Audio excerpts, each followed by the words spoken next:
Welcome back to my channel. Leah Parsons coming in from Dartmouth, Nova Scotia. And today I want to share how important it is, really like how important it is to keep showing up from a place of kindness and compassion for yourself. And if you haven't subscribed to my YouTube channel yet, please hit subscribe. Please share this out into your community if this is something that resonates with you. It could resonate with other people too. So please feel free to share it. And I share these things on YouTube channel because I have worked through multiple traumas in my life and have come to a place of mostly inner peace. There's still things that show up, but I don't think our work is ever done. I don't think that we just come to a place of peace and stillness and just stay there.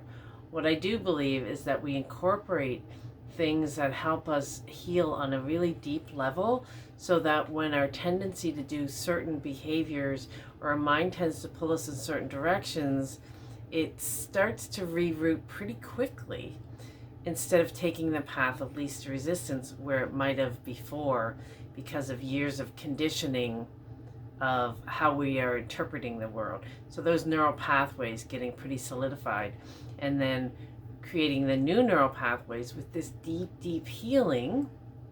When I say deep healing, are you thinking deep work? Because deep healing is in the days, in the moments. It's the choice that you make every single day. It's not as hard as people think it is, but it's harder to stay stuck actually. It's harder to stay stuck in pain, stuck in patterns, stuck in bad behaviors than it ever is to heal and then look back and see your progress. But this is a common thing that comes up for me in the work I do one-on-one with people, is that they forget about the kindness piece. They forget about the compassion piece, and I still do too. So if you're a person that have kind of beat yourself up internally throughout your life for this reason or that reason, this is going to take years of practice, but you will reap the benefits of your practice, like anything. So just like you practice your muscles in a sport or when you're working out, you start slow and you keep going back. But your mind is the same way. When we start working with our mind and then we start noticing the ways we do beat ourselves up, and the ways we do guard against people and are suspicious. What does this person want from me? Why are they being nice to me? Is it okay to feel safe to this person? Can I trust myself? Can I trust them? All of these things come up if you've had a lifetime of trauma. These things come up. And you don't want to feel too relaxed, whether it's a new relationship, a new job, anything that makes you feel kind of joyous and like you can relax a little. You kind of don't trust it if you haven't done enough healing work, because you're like, well, love doesn't work out for me, so I better be careful. This started this way with other people too, and then it went down a negative pathway. These are the stories you have to catch yourself in, right? Because when we soften and we step into our heart and we let that guard down, it can be a really scary place to be initially. But what's harder is when we keep people at bay and we're shielded and we're guarded and we're not sure who we can trust. That isn't just an external experience. Because when you don't trust the external world, you actually don't trust yourself either. Because what's happening, if you can't become close to people and situations, you actually can't touch your own essence either. You can't become intimate with yourself. If you can't make an intimate connection with others, you can't touch that part of you either. It's all a direct reflection. Our whole life is a reflection of back and forth. Life is just the mirror. And it's really true. When you start working in this deep way, you start to see that, oh, I can't get close to me. I don't trust myself. But when we start healing and we start saying really loving, compassionate things to ourselves every day, like when you're in pain, maybe you're sad, wherever you're feeling, what if you turn that towards yourself and say, Instead of saying, you know what, you've been sad like for forever. Like, you need to just, come on. You need to smarten up. Why can't you feel better? Why can't you do this? Why other people are doing it? Why can't you? You need to stop doing that. That's not going to get you anywhere. You have to turn that around, and we have to say, I know you're sad today, and there's a lot of sadness inside you. I see that. I see that you're sad, and you've been through a lot. You've been through a lot. So let's show up. Let's just sit there with that sadness for a moment. And what do you think I could do today to help you? Because these are all parts of us. So we're talking to different parts of us. What do you think we could do today to kind of honor that sadness? So there's a difference between ruminating in sadness over and over again and then getting familiar with that feeling. There's a difference between that and actually honoring it and moving with it, breathing into the body, into those places. There's a big difference between, I'm just going to do this because this is what I do every day. The cycle of depression over and over again. That's you allowing your mind to take you in the well-worn rut of emotions, of feelings in the body, in the mind. But when we actually stop and turn towards our own suffering, and not to call you, oh, you're so pathetic. Look, you're going to eat that again? You're not going to exercise again today? Yeah, you know what? You probably shouldn't.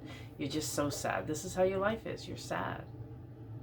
Right? There's a difference between that and showing up and asking questions to that part of you. Right? So, and being soft, and being compassionate. And when we do that, we create room in our body and our mind for a new possibility. Because you're not following that mind pattern, you're actually interrupting it. So when we show up really guarded in life, after a while when you do the work and you show up and with patience, it takes so much patience to really heal on deep levels. We can't be hard on ourselves, but we can't just allow the brain to pull us down into the rabbit hole either. There's a dance, right? But if you allow some healing to happen, you also going to start trusting yourself. Will life show up and disappoint you? Will somebody come up and disappoint you or upset you or hurt you because you've been softened? Yeah, they will. But you'll have the tools and you'll trust yourself enough to know, oh, this isn't for me. And being able to take that own accountability for your life, because you know what, even when you feel guarded and you get your walls up and you don't want someone to come close to you, my experience has been you still get hurt. You just do it from an indignant way. It's still hurtful, but you think that you're protecting yourself, but you still feel that sting.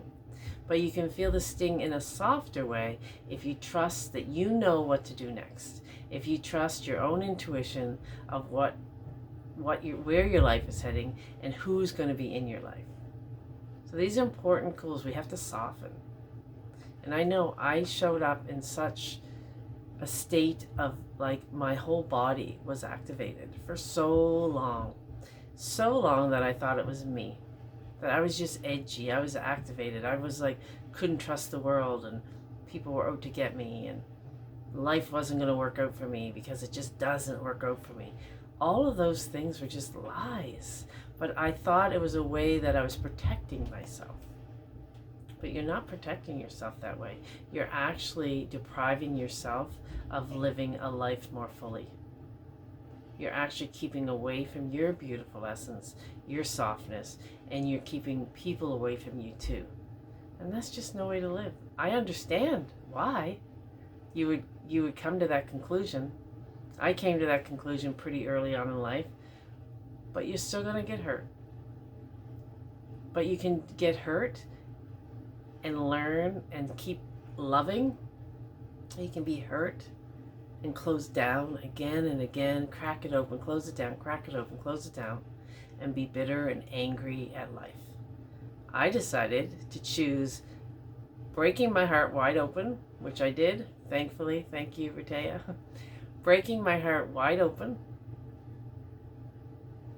and allowing myself to experience love and life and ups and downs. And I'm never going to close it, because I know now the difference between living in that heightened state of awareness, that heightened state of activity in my body and in my mind. It's exhausting. So that's what I want to share with you today. Hopefully that resonates. Let me know if this resonates. I know this resonates with a lot of people. I speak to a lot of people, and I know that it's really hard to be consistent with the loving kindness, compassion that you require to heal.